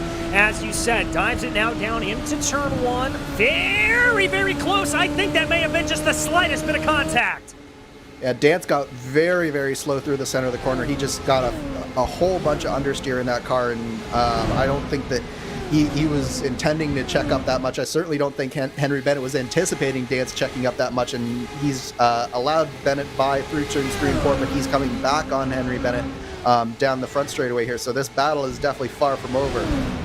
Yeah, far from over indeed. That looks like there that Dance is going to be able to hold that line. Has to check his momentum up a little bit, though, as he is still going to be able to pull up along ahead there of Henry Bennett. And now Bennett is going to be right back where he started. The only problem he's going to have to deal with is that Jamie Wilson behind him, who's been able to get by Jan Dirks, he's been able to close that gap to about 6-7 tenths of a second. So he's going to be getting a nice heaping of the draft, and he may have to worry about what's happening in his rear view mirrors as well, what's happening directly in front of the visor. Yeah, I think definitely Henry Bennett's got to find a way to get by Cameron Dance here sooner rather than later, because Jamie Wilson, we know that Team Chimera car is very, very quick, so he's going to be putting a lot of pressure on the 2 cars in front of him now that he's around Jan Dirks. Yes, he is. Bennett looking very close here again. Is he going to try a little bit of a move? Goes on for a slightly higher line, taking a later apex through 1 and 2, trying to roll that speed through the corner. Ooh, that was a little bit of a high line there for Cameron Dance. Looks like he was able to gather it up underneath him, though, as Bennett continues to just, as you said earlier, Andrew, has better rotation through the corner. Looks like he was able to quite get down as low as he would have liked to there through 3 and 4. The margins are so small here, and the difficult thing for Henry Bennett is that the longer that he's behind Cameron Dance, the more he's going to wear out that right front tire, and that rotation advantage that he has is going to start going away on him just a little bit. So he's got to find a way to make this move happen really quickly here, because I think he's just starting to feel the effects of this aero wash, as Cameron Dance is very loose coming off of turn 4. They're really pushing hard to stay in front of the 007 right now. Yeah, pushing very hard, but was actually able to gain a little bit of time there. Call it about a car length that he was able to gain coming off of turn 4, and he's been able to keep Bennett at bay. Now diving down to the inside, trying to break that draft a little bit. Always a little bit of a mixed bag. I think when you do that is yes, it does break the draft, but you're taking a longer way to the corner. Yeah, I've never been a fan of weaving too much, especially at this point in the race. Maybe in the last 10 laps or so, it's worth it. But at this point, for me at least, it's never been worth it. I always feel like I'm losing more time to the car in front of me than I am gaining over the car behind me when I do it. So, but to each their own. In certain situations, you can understand it, because you just need to find a way to get that little bit extra gap over the car behind you. Yes, you do, as we continue to follow this battle here for 4th place, and it does look like Jamie Wilson in that Team Chimera number 87 really starting to close up onto the back to make this a full-on 3-way fight for the top 5. Wilson in the 87, teammates with Joshua Chin, who leads the race right now. We know that those Team Chimera drivers have plenty of pace. Good line there through 3 and 4, really being able to dip the car down low, get good rotation at the apex. Yeah, the Team Chimera cars definitely look like they're in a league of their own in terms of just being able to rotate through that center of the corner, and that's so important at this track. Is you just need that rotation without, and you need to do it without finding a way to keep that right rear under you. And it really seems like the Chimera cars have done that here today. And you can see that he's coming right up on the back of Henry Bennett, and it looks like he's looking to get by very soon here. Had to check himself up a little bit going into turn 1. I think he carried just a hair too much speed. Didn't get that timing that we've talked about right necessarily. And he's now going to find himself about a car length and a half, 2 car lengths behind Henry Bennett as they dive down through 3 and 4. We'll have to see if he's able to pick up the speed, can able to continue that, as I think this pressure from behind here on Henry Bennett has allowed for Cameron Dance to breathe a little bit more. That gap up to about 4 car lengths as they go down. Yeah, it certainly relieved the pressure on the back of Cameron Dance, and it looks like Dance's car, I was about to say that Dance's car looked to be handling a little bit better, but he was very, very high coming off of 2 there, but he does seem to like that high line off of 2. It's just a dangerous Dance to have there. Also of note is that we do have some lap traffic for these 3 drivers coming into effect. I believe that is Robert Barnacow right in front of them, so that's going to throw another wrench, because it's going to introduce definitely some dirty air into these drivers as well. Yes, it is. It looks like the Cameron Dance able to get through that easy peasy, but looking back through the rest of the field, a slightly off-center line there from Jamie Wilson, hurting the Team Chimera driver ever so slightly. That's going to drop him about a car length back behind Henry Bennett now as they go. Bennett, meanwhile, able to get through there relatively okay. They also have to be careful here. Jan Dirks not out of this equation either. Your biggest mover of the race now at 14 positions. He's only about 9/10 of a second behind, so I think here, if Jamie Wilson continues to maybe be held up by Henry Bennett, we could see that number 45 come into the equation as well and make this an all more exciting battle. Absolutely. Dirks has looked very quick here throughout the course of the race. I think the only person who's passed him at this point is Jamie Wilson, and that was after Dirks had gotten around Wilson earlier in the race, so he is definitely looking very good to get into this top 5 discussion here, particularly if Bennett's car continues to sort of suffer the longer this run goes on. Yeah, it does look like he is just losing a little bit of grip, losing a little bit of touch as conditions continue to go on. We have dropped, by the way, a degree Fahrenheit out on the track. It's now 108 degrees Fahrenheit, so that cloud cover continuing to cool down the track ever so slightly. And that, as you said earlier, Andrew, going to be a massive relief for these drivers. Just one less thing that they've got to be constantly worrying about. And you can feel the track cooling down in the car. You can feel it by how much you're sliding around on the surface, and it does affect how the car handles as well. it can sometimes take, particularly when a car is, or when the temperature is falling, the car can get a little bit looser because you just have your front tires grip that little bit more. So it can take an ill-handling car and really make a difference as well. So I'm sure that a number of these drivers have been very relieved to see the temperatures fall as much as they have. Yeah, it's a bit of a up and down race in terms of those tire temperatures, and so certainly something that everybody's having to keep their eye on, whether they've got their crews behind them or they've got their virtual crews working with them as well. Jamie Wilson's continuing to try to close in on the back of the 007 of Henry Bennett here, working this way and that way, holding on to a higher line here, trying to carry a little bit more momentum down in through 3 and 4, timing that right. It looks like he's got a pretty decent run here. Bennett tries to cover off the inside. Wilson thinks about going to the inside, but says, I'm going to wait another day, and falls back. Yeah, the main issue for Jamie Wilson right now is that the car in front of Henry Bennett in Cameron Dance is still giving Henry Bennett a significant draft. So Wilson can't afford to get out of the draft himself because he's just going to lose the effects of the draft, and he's not going to be able to get fully alongside. He's got to wait until he gets a really, really solid run. We're talking 3 or 4 mile an hour difference in order to make that move happen into turn 1 here. And it doesn't look like he's been able to get that 3 or 4 mile an hour difference quite yet, and so he's just having to hold in behind. I will say, though, Henry Bennett, as you said, definitely keeping in touch with Cameron Dance. I thought when this battle started to erupt a little bit that Dance was going to be able to scamper off into the distance, and that really doesn't appear to be the case. Dance is being held at about 4.5 of a second, just ahead of Henry Bennett. So this battle continuing to be very, very hot out on track and continuing to be very, very close as all 3 cars run. Yes, what can happen is that if you get too close to the car in front, basically you get more and more push the closer you get to the car in front. So the fact that Jamie Wilson is able to stay as close as he is to Henry Bennett this late into the run is telling for just how well his car is handling.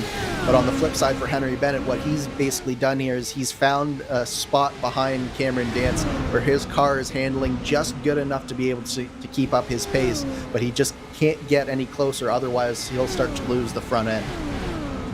Yeah, doesn't want to have that front end start to break away from him. The other thing to keep in mind here is we are 63 to go here at Nashville Superspeedway, and that means that we are within that pit stop window. Remember, about 73 laps is what we predicted on fuel, and that's what we saw borne out during the first green flag running. So if a driver were to come down pit lane now, they would be able to make it to the end, and that could change up a little bit of strategy.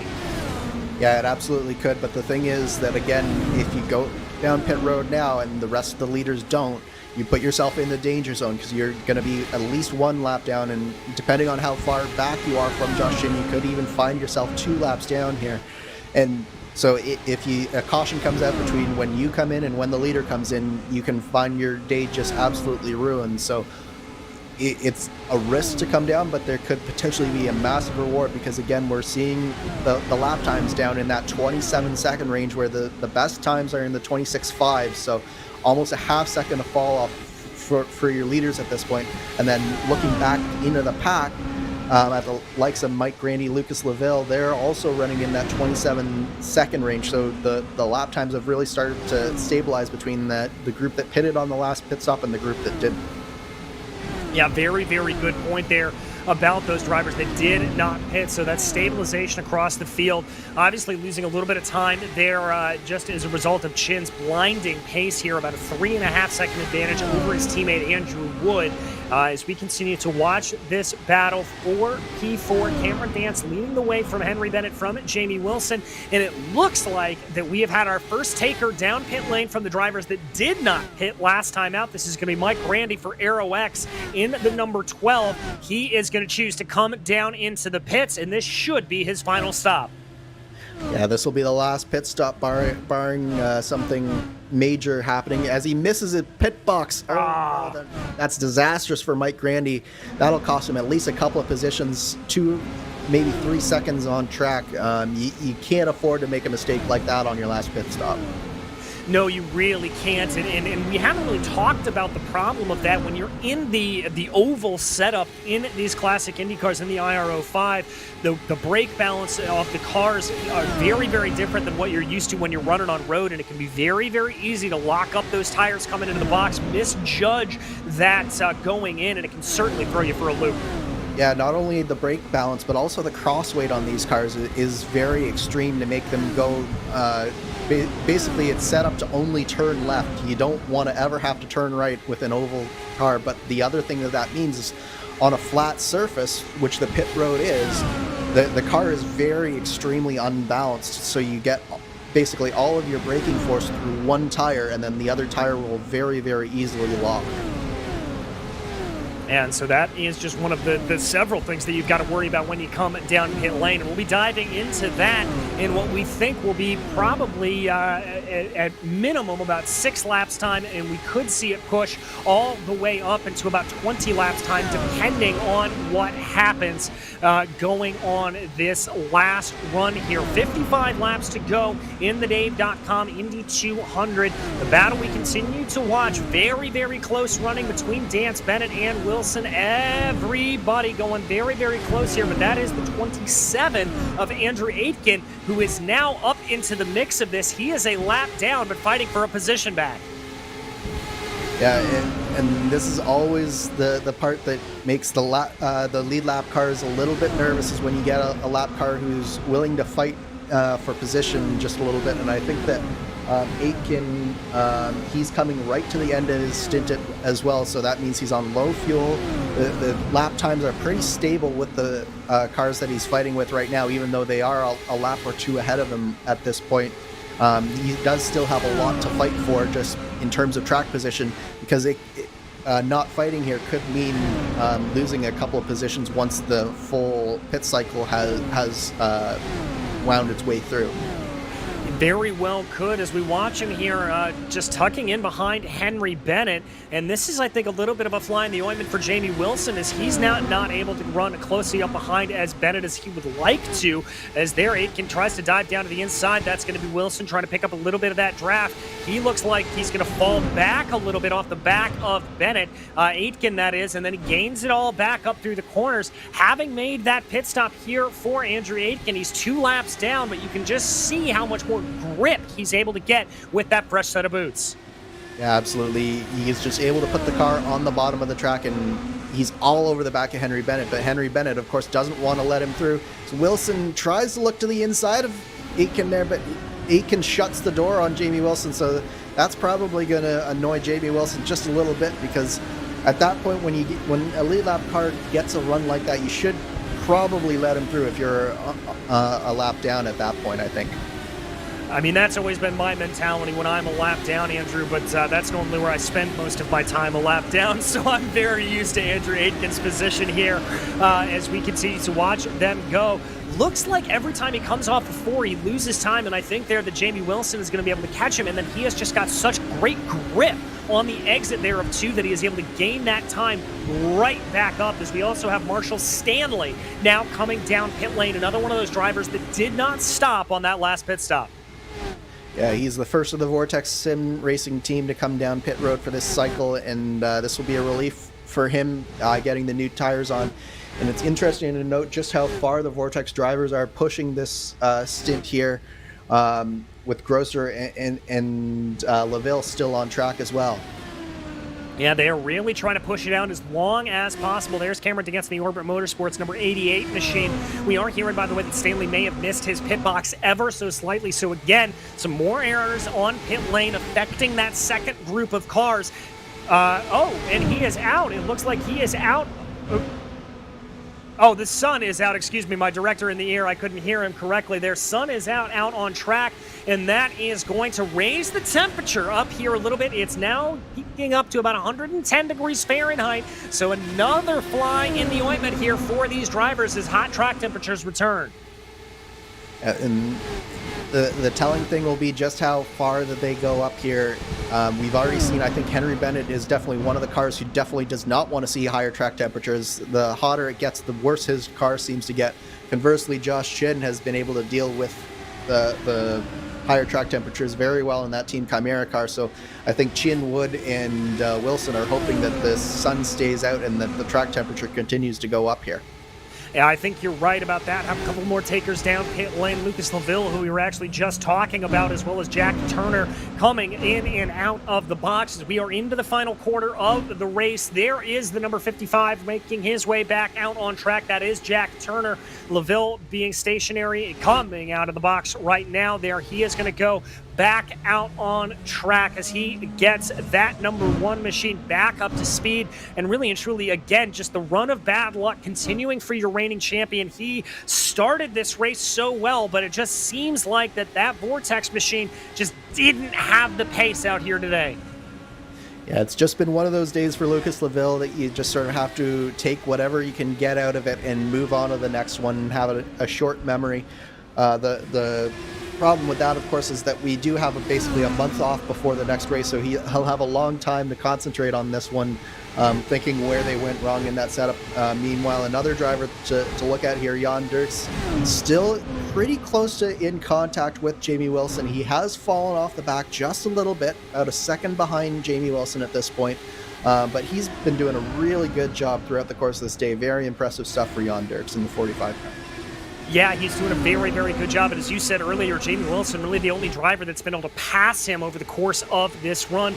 A little bit of a jink to the inside there for Andrew Aitken. Remember that car, a lapped car in the midst of this battle. Jamie Wilson following behind the 27, trying to see if he can find a little bit of something. The lower line taken there out of the corner for Henry Bennett, as Robert Grosser going to be the latest driver to come down pit lane. And I think that is going to wrap out all of the drivers that did not make their stop on that caution period. So now we are just waiting for all the drivers that did come down, and they're up onto the lead lap.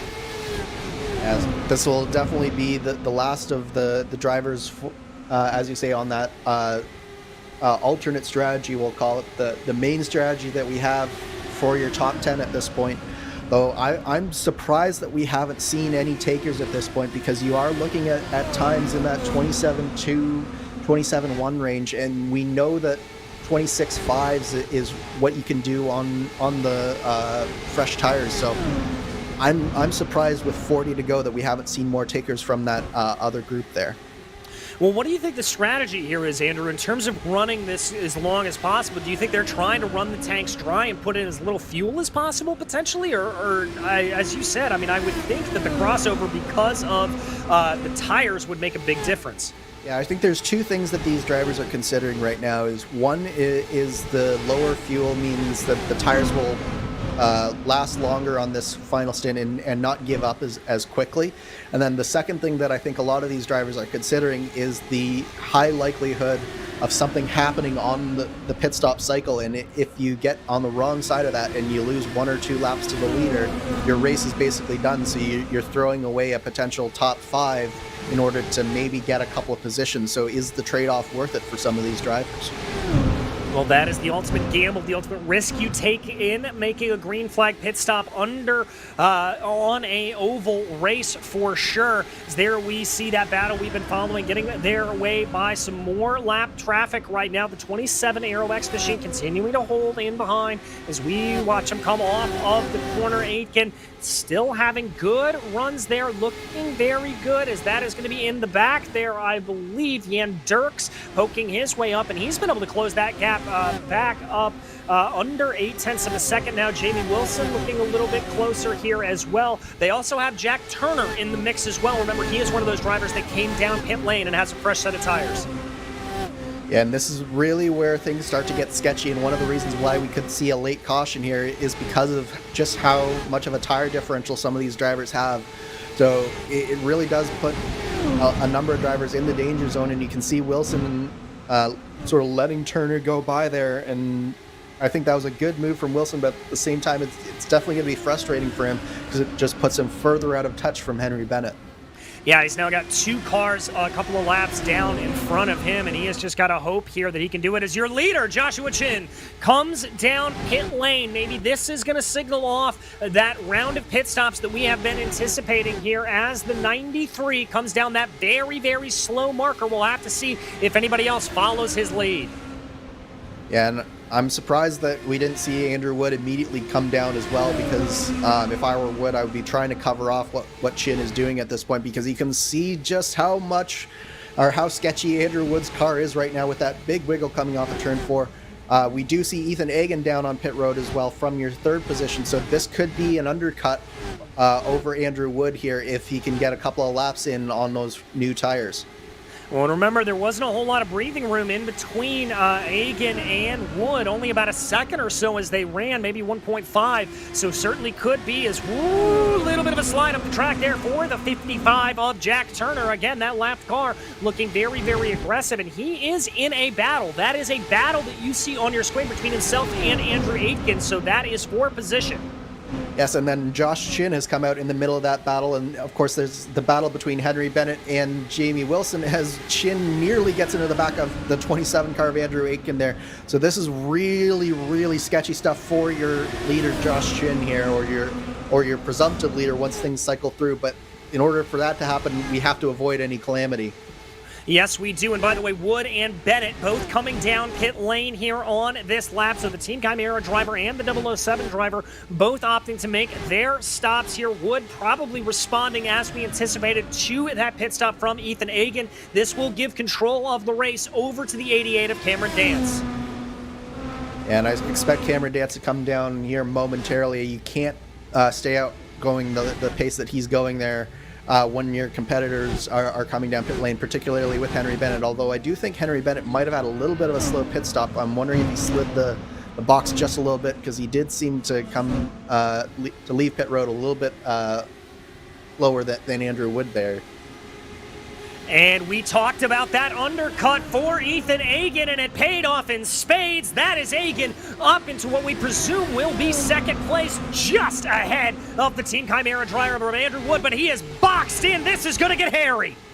Oh my, this is exactly what Egan doesn't want to see, is all of these lapped cars, all of these drivers right in front of him, and he's going to have to slice his way through the field. But the nice thing about where Andrew Wood is because Ethan Egan's opening up these lanes, Wood is able to just slide on right through behind him. So I think that Wood is going to come out here right on the back of Ethan Egan as, that was close there between Baird and Wood. Yeah, Baird a lap up on these drivers. He has yet to come down pit lane, as now Jamie Wilson and Jan Dirks both opt to come down. And here comes Cameron Dance. Now, this is not for position. This is Joshua Chin trying to get a lap back from your leader, Cameron Dance. And there you can see a perfect visual representation of just how much speed those fresher tires can carry. Chin able to hold down to the low line, and this is going to do nothing but slow up Cameron Dance here, I have to think. It's going to slow up Cameron Dance, but more importantly, it's going to put Josh Chin out of the danger zone, because now if caution comes out, he goes all the way around. He's on the tail end of the lead lap, and he's going to inherit the lead from Cameron Dance when Dance comes down to pit lane, no matter whether it's under caution or under green. And Jamie Wilson there looks like he is going to come out behind Jan Dirks. So Dirks able to get that position back and able to move himself back up forward courtesy of one lap earlier pit stop. Although Dirks is in a little bit of a scrap with Randy Shoemake, who is yet to come down pit lane. Yeah, that was a really slow pit sequence there from Jamie Wilson. I'm almost wondering whether he had another issue on pit lane as well, because he definitely lost touch with Henry Bennett there, and as you say, Jan Dirks even got by him. So I think there must have been some kind of issue there for Jamie Wilson. Yeah, I think there was as well. Looking at his time stationary in the box, it was 8.5, so he was good there in the pit stop itself, but something going wrong on the pit lane itself as we continue to watch here. Working around, this is the battle for fourth place as of right now, that we anticipate becoming the battle for first when everything is said and done, as we still wait for Cameron Dance and Josh Baird to come down pit lane. But this is Ethan Egan and Andrew Wood, the battle on here for the final two podium positions. Yeah, the battle for second and third here, and I think that Wood right now is feeling pretty confident. Meanwhile, Jamie Wilson getting around Randy Shoemake. That will be for, I believe, this what will end up being the 6th or 7th position on track once everything flows through here. But right now, Ethan Egan has his hands full of Andrew Wood, and it looks like Wood's got a nice run here coming off the floor. Yep, down to the inside there, and not a whole lot there that Andrew Wood can do. He's going to try to hold it up on the high lane, but as we've seen time and time again, that high lane just doesn't have the energy and the momentum that the low line does. Thought about trying to hang it up on the high line there, going through 3 and 4, but decides to pop back into line. Does Andrew Wood. He's going to keep himself close behind as they come out of 4. Cameron Dance dives down pit lane. Yeah, so put Wood up in a presumptive P2. Cameron Dance, it'll be interesting to see what staying out this late has done to his battle with Henry Bennett there. Because I do think that both Bennett and maybe even Dirks as well is really going to be able to jump Cameron Dance because he stayed out as long as he did there. Yeah, I have to agree with you there. Randy Shoemake also looking like he is coming down pit lane. The only driver that we are waiting to take their final stop from is Josh Baird right now. And we anticipate him any moment as we are hitting the end of the fuel window. Cameron Dance back out and on his way. He's going to fall down through the field. A little bit of lap traffic here in the form of Andrew Aitken, going to make this battle for P2 a little bit more interesting, as that's going to be a little bit of a counter line there to Andrew Wood, but he's going to be able to hold it in nicely. And you can see that Ethan Hagan is definitely not giving up on this battle with Andrew Wood. He's using the draft to great effect, and we only have 23 laps to go, so this battle is far from finished. Meanwhile, Cameron Dance did come out, in fact, 2 seconds behind Henry Bennett there, so that is a big move for what will be 4th position for Henry Bennett. And your championship hopeful will definitely use the points gain from that 1 position there. Yeah, I certainly will. As we said, the halfway point in this championship, very, very crucial to be able to try to get as many points as you can. Watching Ethan Hagan here now taking a light, tight line down through 1 and 2. A little bit of a higher line there for the 64 of Wood. Neither of them really willing to give anything away. Josh Baird, your leader, down pit lane as of right now, so that will give us the official order. Everything setting back to normal. We ride on board with the iconic motorsports driver in the number 20 as he tries to get the best power down off of the line out of 4 with 21 laps to go. And you can see a little bit of lap traffic in front as well, so that will play into Ethan Hagan's mind. What is he going to do here? He knows that Andrew Wood will get a little bit of aero wash from the cars in front. This could be the opening Ethan Hagan needs. He's going down on the inside into turn 3. Will he be able to get the drive off of 4 here? It looks like that car got a little bit squirrely there coming off of the line. He just barely had a nose in there, but not enough to make it work. He's going to stick down to the low line. Little bit of a chop there for Andrew Wood, and Wood is going to be able to shut the door on Ethan Hagan and get past Jack Turner in one fell swoop. Yeah, that was an aggressive move from Wood, but he had to do it because the car of Turner up top just didn't give very much room, and of course there was nothing more that Turner really could have done there. Just an unfortunate area to catch a lap car in, but it's that time of the race where those aggressive moves need to happen if you're trying to hold on to a podium position here. I've got to agree with you there. It is time for the money window to open. It is time to absolutely push like the Dickens here if you are Andrew Wood and Ethan Hagan. They really don't have to worry about anybody around them. Joshua Chin about 4.5 seconds up the road. Henry Bennett about 3.5 seconds behind them in 4th. This is a battle on an island unto itself as they cross over the line to take 18 laps to go. A little bit of a poke to the inside there from Hagan, but not a full commitment on the move. I don't think he quite had the run that he wanted. No, and at the same time, if you're Hagan, you know that Wilson probably has slightly better Wood has slightly better tires than you do. So what you're trying to do is you're trying to assess where Wood is weak, and I think that the weak point for Andrew Wood is right there off of turn 4. You saw him get loose once again coming out of there. So if you're Ethan Hagan, you're trying to make the move happen into 1, but you need to make sure that you maintain your momentum and can make the pass happen. Otherwise, you just use up your own tires rather than using up Andrew Wood's. Well, and that's exactly what happened there to Hagan. He was able to get alongside Andrew Wood, but not able to seal the deal coming off of turn 2, just losing a little bit of time. And so now he's got to re-rack and restack here to try to get everything set back. Meanwhile, up front, your leader, Joshua Chen, has lost about 0.5 of a second to that trailing pack, but I think that's just due to a little bit of lap traffic that he has been able to get through, and now we are going to see those two drivers, Wood and Hagan, have to now work their way through the likes of Franz Josef Stoon, Stefan Rossman, and Randy Shoemake. And this battle is far from settled at this point because you can see just how much traffic that these drivers have to get through. And as we've said time and time again, traffic can be an equalizer in a battle like this. So it can really force drivers offline, force them into mistakes. So that could present the opening that Ethan Hagen needs. 15 to go here. The move is going to happen soon for that 20 iconic motorsports car. Yes, it is. And the other thing that's going to be a little bit strange here is that Franz Josef Stum and Stefan Rossmann are in a battle themselves, and they are side by side going down into turn one right now. I think that's going to check up Wood ever so slightly, as that's going to be Stum, that was one of the slower cars there off to the outside, so there's not going to be that problem there. As now Stum is going to be pushed out wide, but it's going to hold it out there, and you can see just having to check up a little bit is Andrew Wood, almost into the back there of Stum was Hagen, as they now cross over the line. Hagen using all the track that he can, getting whatever draft he can from the lap car on that outside, trying to find just that small advantage in order to get by Andrew Wood here, but it's going to be very, very difficult. Wood is looking so strong right now. The car seems to be handling really, really well.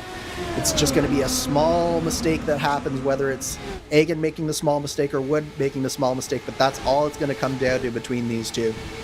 Yeah, it's not going to be much at all as we tick closer and closer to 10 laps to go. Stefan Rossmann and Mike Grady Sr. now the two cars that they're going to have to clear as they come off of turn two right now, as they're working their way on through. Is this going to be the opportunity that Ethan Hagen needs, or is Andrew Wood going to be able to clear these two lap cars in enough time to make himself get a nice little comfortable buffer as we go with 11 laps to go?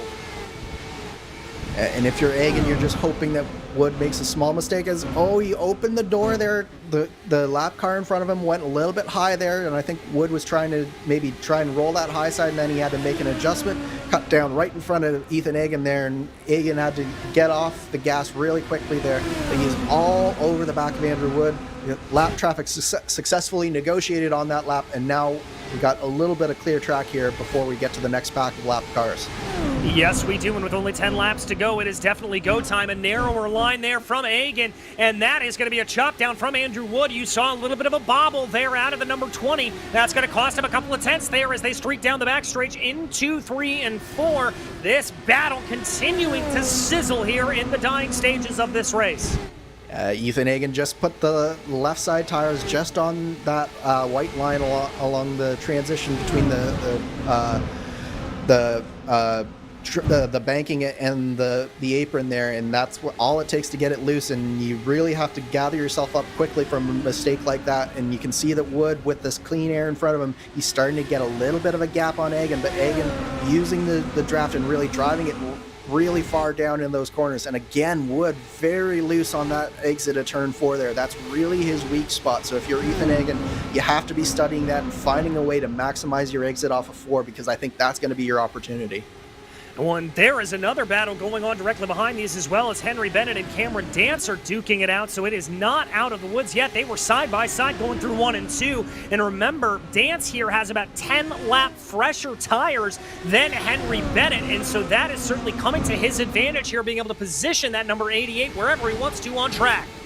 Yeah, but the problem is that Henry Bennett, as the lead car, he's really able to position his car wherever he wants it as well. So Dance is just not able to roll that low line, but this time Henry Bennett pushes up off of the exit of 2, and Dance on the inside. This should be done and dusted for Cameron Dance here.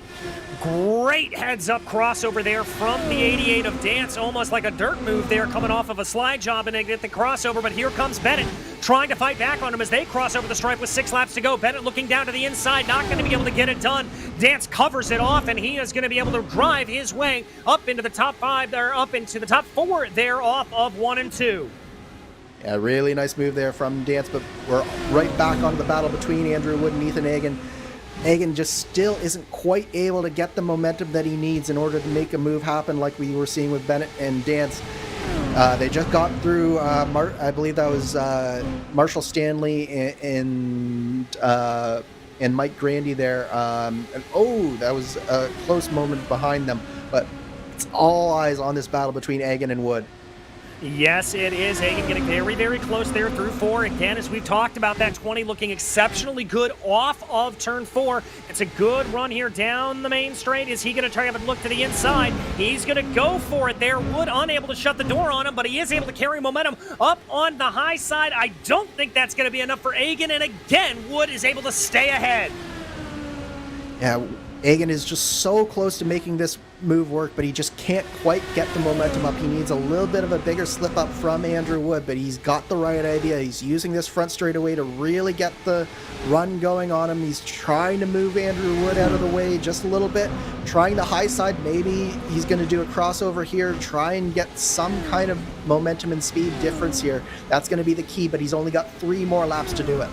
Yeah, he doesn't have a lot of time there, and I think because he pitted so much earlier than Cameron Dance, he wasn't able to get that full bite to cut down onto the corner there necessarily, as Chin has lost a little bit of time here as we've been following that battle. The gap is down to about 2.5 seconds with 2 laps to go. I don't think that's anything to worry about necessarily. The only thing I can think of is if Chin underfueled the car, but he was stationary in the box longer than anybody around him, so I don't think that's the problem here, Andrew. I think Chin is just cruising at this point. He knows he has 2 seconds with 2 to go. I don't think there's anything to worry about. I think that the main concentration we have to have is that battle between Hagan and Wood, because it's all going to come down to this lap here. Yes, it is. As the white flag waves in the air here at Nashville Superspeedway, and there goes Ethan Hagan trying up to the high side through 1 and 2, desperate to get this move done. He's going to have a look. He is going to have a little bit of a go there, going down the back straightaway. He's going to look down to the inside. Wood tries to push him down as much as possible. They're going to be side by side coming out of the corner as Joshua Chin exits in turn 4 right now to take the checkered flag. Joshua Chin will take victory, and Andrew Wood will barely be able to hold on to that second place over Ethan Hagan. Really nice defending there from Andrew Wood. Great job to bring it home second, but all eyes on your winner. We haven't talked about him very much during the day because he was just so far out in front, but Josh Chin, just a dominating performance. Once he got around Henry Bennett early on in the race, there was very little doubt on who had the best driver and who had the best car here today, and that was that number 93 Team Chimera car of Josh Chin. Or Joshua Chin just doing Josh Chin things out there and dominating yet another race over the course of this 2022 season for the Classic Indycar Series presented by the Buttkicker. Really and truly just good patience there at the start, Andrew. And then once he got out into the lead, looked like nobody could touch him, even with that yellow flag period, just able to pull away and able to be absolutely in control.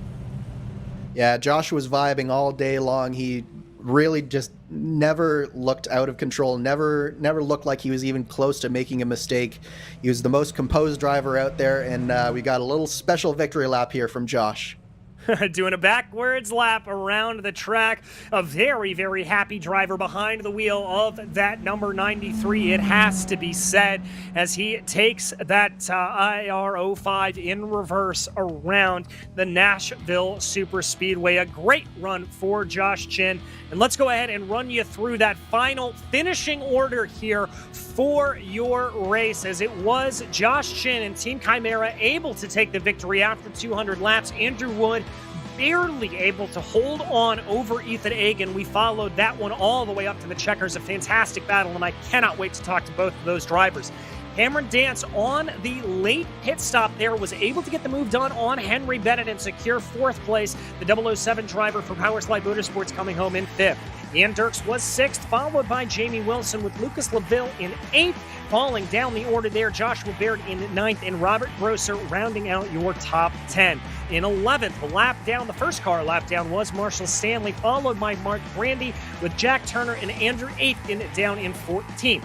15th was Randy Shoemake, 2 laps down for Aero X by Hans Patutkin there in 16th, followed by Stefan Rossman, Fran Joseph Stoom, Andrew Adair Saunders, and Robert Barnacow in 20th place. Then we get into some of the drivers who had DNFs here on the day. Altenak, Kinder, Simmons, Yaliola, and Wagner rounding out those finishers on what was a truly, truly fantastic close-fought race all day long, Andrew. Some great battles up and down the field. This one did not fail to deliver on this series' first trip to the Nashville Superspeedway. Yeah, absolutely. We definitely hope that the Classic IndyCar Series comes back to this one, because there was lots of action throughout the field, a lot of competitiveness, and the setups definitely made a difference. You could really tell that different drivers and different cars were good at different points of today. So really, really fascinating race to watch. Yes, it was. And we are now lucky enough to be able to be joined by your victor here today, Josh Chin. Josh, another dominant drive up there for you. Looks like you had to obviously work your way up in qualifying there, but was the race pace ever in doubt? Only in the last stint a little bit. I overfilled it on gas by about 10 gallons, not really looking at it. But overall, the pace was definitely there the whole race and worked out really well. I kind of figured it was going to go the way it did. I knew some guys were kind of more set up for the cold conditions. And I know practice Wednesday, it got up to about 120 track temp, and we were set up for that. And the car was great in it. And even, that 110 range, it was still really good, and it worked out great. And we got a 1-2. Yeah, a fantastic run there for the team, it has to be said. And, talk to me about the start. You're obviously able to gain one position there and then just kind of stalking behind Henry Bennett for the next couple of laps. Was there a massive amount of push for you to get ahead, or was it really and truly that you just had faith that when the opportunity came, you took it? I knew that Henry was going to be struggling after about 5 laps there, and it actually kind of kicked in even sooner than I thought it would. So I kind of knew I had to get by him pretty quick to get away from the pack behind, because everyone else was going to kind of swarm back up to our pace. I knew that Henry was kind of around 5th place on speed, 5th to 6th place, and the guys behind that had started a little farther back were going to come back up to him. So I knew within the first 10 laps, I needed to kind of get a move on and get out of there, and got it past him on, I think, lap 6, and never looked back after that. Well, indeed, you did not. But looking ahead here in the next track, we head to another fairly unique circuit in terms of ovals in the form of Gateway. Is that going to be a little bit more of a challenge here on these IRO 5s? And how do you think that's going to go for you and Team Chimera? I think we'll have a good shot at it. The Iowa car felt good. This was another kind of almost short track. I know we ran on Speedway Aero, but it basically runs like a short track. So I think we'll have a good shot. It's definitely going to be another challenging race. Gateway always is tough, no matter what the car. No matter if you have downforce or no downforce, it's a very, very tough track to get set up for, with the differences between 1 and 2 and 3 and 4. So we'll definitely have to get at it and see where we end up. Well, I know I'm very much looking forward to seeing you guys out there, Josh. But is there anybody you'd like to thank for yet another victory here today? Big shout out everyone, Team Chimera, Team Talent, for all the support. Simon with Pitboard, that helped quite a bit, even if I didn't look at it again. But yeah, just thanks to all the guys. We got it nailed on Wednesday, and we sailed with it from there. Well, fantastic, Andrew. Or Josh, sorry. Congratulations, buddy. And we will see you at Gateway. Thank you, guys. Well, that was your victor there, Josh Chin. And now it looks like we are ready to be joined by the the second place finisher we have here, Andrew Wood. Andrew, rounding out a 1-2 there for Team Chimera's got to feel good, but you really had to fight for that one at the end. Yeah, definitely. It was a tricky race for sure. About 2 hours ago, or 2 hours before the start of the race, I couldn't complete more than the 7 to 10 laps without smacking the wall. So it was I came in with low expectations. Got into the session early, started playing around with a few things, and yeah, I was talking to Chin about a lot of the setup changes that we possibly could make, saying, like the car felt a certain way and stuff, and it got a little bit better. We still didn't really feel like we were too good until we got to the end of practice there, when the track really started heating up and we realized that we were kind of on pace with certain people, and certain people were going the opposite direction. So yeah, it was just a matter of trying to stay qualify well and try and get yourself in a spot where you can kind of just run your race. Yeah, I definitely had to fight for the end there. I wasn't really happy when the caution came out. I can imagine that definitely threw you for a loop. But talk me through those battles there that you had with Ethan. Obviously, coming down to the line, you having, I think it was 2 laps fresher tires. Do you feel like that really helped you out there a little bit, or was it just a matter of the raw pace in the car? I think honestly what helped me out the most of that battle was following Chin after that restart. I was kind of a little uncertain of a couple of my lines, but when we restacked the field there after the that caution, I was watching what Chim was doing, and he was doing something totally different to what I was doing. Um, and I was kind of scared to try it because I was used to how I drove the previous 120 or so laps. So, um, I did my own thing, but I was kind of trying to implement a couple of different lines that he was doing that I guess felt a little differently, and I guess that worked out. I think that if I didn't have Chin to watch there and we were in the same position at the end of the race, I definitely would have had a harder time with Egan because I knew exactly where the car was reacting badly at certain segments of the corner. So I use that to my advantage for sure. Well, I mean, you clearly put on a great show, and we're thankful for it. But I'll ask you the same question that we asked Josh. Looking ahead to Gateway, sort of a unique track, but also similar in the way that we're talking about short tracks in terms of Iowa and the way Nashville drives here. How do you think your chances are going to go there? Yeah, I'm a short track kind of guy. That seems to be where I thrive the most. Just kind of modulating the throttle and trying to find different lines from other people. So Gateway's been a really good track for me. Not really sure how it runs in this car. I missed the last time that these cars ran at Gateway, but I'm pretty sure we'll figure something out. We got a lot of time to put together something here in the summer break here. So uh, I feel like this race here, the 1-2 finish for Chen and I was a good confidence boost for us because we've really not had the package on the ovals this season. Iowa was all right, but Homestead we were way off. So we got to do a little more work, and we'll get there. Well, we wish you all the luck in the world when we get to Gateway, Andrew. But as for today, second place, Team Chimera 1-2. Who'd you like to thank? Yeah, thanks for my teammates Chin and Jamie Wilson, who had one of his best finishes of the season today as well. He had a little bit of a struggle early on, but he's really taken his morale forward the last couple of races. So thanks to him. Thanks to you guys, RaceSpot, for broadcasting as always. And yeah, thanks to the guys that run the series. It's always a pleasure racing these guys and trying to make myself better in the process. Well, thank you, Andrew, and congratulations once again here on second place. Appreciate it, DJ. Thanks for commentating. Thank you. That was your second place finisher here, Andrew Wood. And now we are able to catch up with our third place finisher on the day, who had a fantastic battle with Andrew Wood, Ethan Agan. Let's start at the end, my friend. Talk us through those last couple of laps. That was fantastic racing there between the two of you. Yeah, like I hold my breath for most of that time, but yeah, it was pretty good racing with Wood. I mean, unfortunately, I didn't get the spot there, but I mean, a podium's a podium, and I know Josh won the race there, so not quite the maximum points I could get for the championship, but it's something. I mean, ovals have not been my strong suit in the past, so something good, and hope to keep the momentum up. Well, talk to me a little bit about we heard the setup changes and the Josh and Andrew talking about the hot track temperatures. Did you really take that into account when getting the setup there? Did that throw you for a little bit of a loop? How were you finding the massive heat out here today? I mean, it was definitely tough when when the track got hotter. I mean, it was sometimes where the track got cooler, then back to hot conditions. But yeah, we changed, or I mean, I would change the front wing a little bit during the run and during the race. But I mean, I know that Shamir was the fastest. They seemed to be the fastest cars during that time. But I mean, like if we, I know it's definitely tough, but like we could definitely get them the next race though. I mean, we would take this to we will learn from this race and go to Gateway and win there.